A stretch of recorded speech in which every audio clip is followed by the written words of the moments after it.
Au nom du Père et du Fils et du Saint-Esprit, Amen. Le Seigneur soit avec vous. Frères et sœurs, aujourd'hui nous sommes le dimanche 24 août, 21e dimanche du temps ordinaire.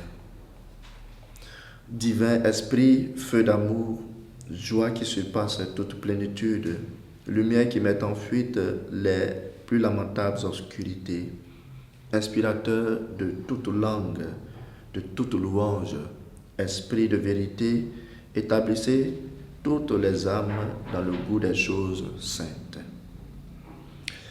Évangile de Jésus-Christ selon saint Luc.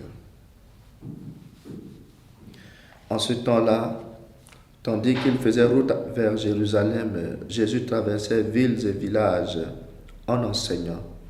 Quelqu'un lui demanda, « Seigneur, n'y a-t-il que peu de gens qui soient sauvés ?» Jésus leur dit, « Efforcez-vous d'entrer par la porte étroite, car je vous le déclare, beaucoup chercheront à entrer et n'y parviendront pas. Lorsque le maître de maison se sera levé pour fermer la porte, si vous, du dehors, vous vous mettez à frapper à la porte en disant, « Seigneur, ouvre-nous », il vous répondra, « Je ne sais pas d'où vous êtes. » Alors vous vous mettrez à dire, « Nous avons mangé et bu en ta présence, et tu as enseigné sur nos places. » Il vous répondra, « Je ne sais pas d'où vous êtes.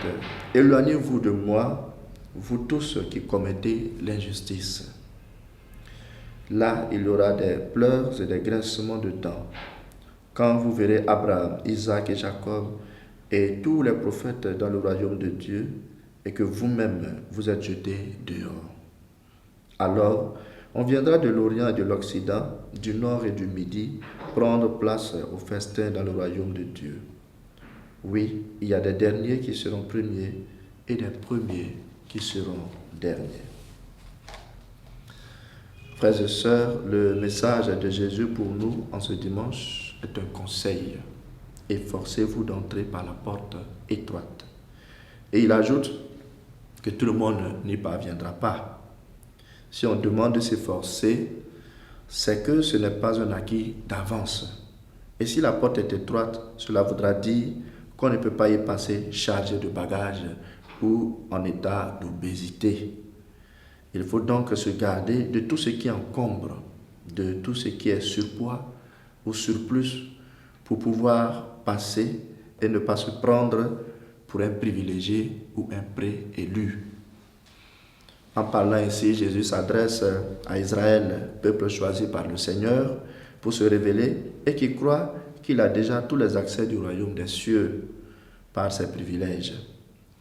Et ce message s'adresse aussi à nous, qui avons accepté Jésus dans notre vie, qui nous sommes engagés dans l'Église et qui avons des responsabilités. Jésus nous dit que cela ne suffit pas pour pouvoir avoir une place au royaume. Certains diront, nous avons mangé et bu avec lui et il les a enseignés. Et lui dira qu'il ne les connaît pas, car ils commettent l'injustice.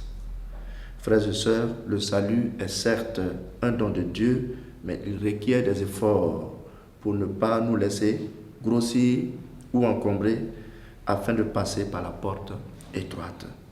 Cette porte ne s'ouvre pas selon la personne qui est devant, mais l'étroitesse est la même pour tous.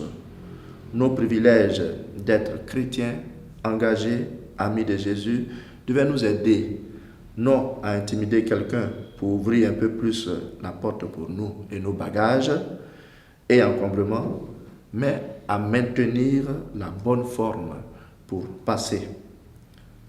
Regardons notre vie et nos agissements et prenons l'engagement de laisser tomber tout ce qui est injustice, tout ce qui est bagage qui nous encombre. Ne comptons pas trop sur nos soi-disant acquis, mais efforçons-nous. Faisons des pas pour nous approcher de la sainteté qui est la bonne forme, et que Dieu bénisse nos efforts au nom du Père et du Fils et du Saint-Esprit. Amen.